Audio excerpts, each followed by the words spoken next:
আর এবার একটা ব্রেকিং নিউজের দিকে নজর রাখি। টানা বৃষ্টি চলছে, আপনারা জানেন। এদিকে শিলাবতী নদীর তলায় বাঁশের সাঁকো, সেই সাঁকো দিয়েই চলছে ঝুঁকির পারাপার।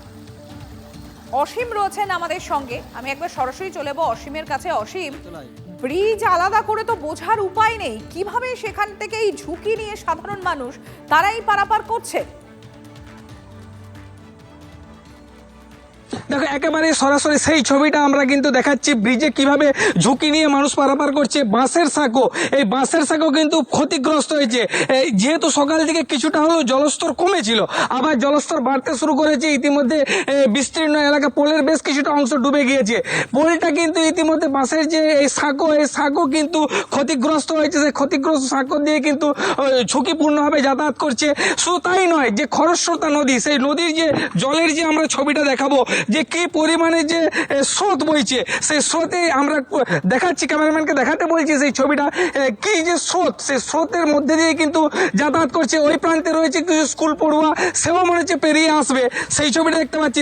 তারপরে জেনে নেবো তার কাছ থেকে তার এই অভিজ্ঞতাটা, কিভাবে তারা পারাপার করে বা কতদিনের এই যন্ত্রণা, তারা কি মুক্তি চাইছে।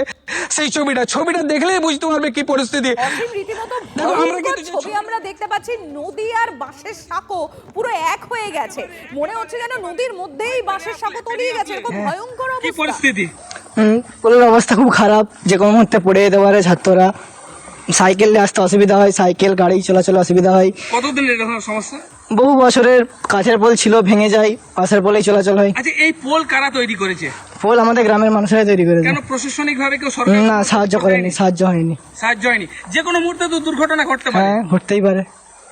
জল তো আরো বাড়বে। হ্যাঁ, বাড়ছে, কমছে, বাড়লে সমস্যা হয়।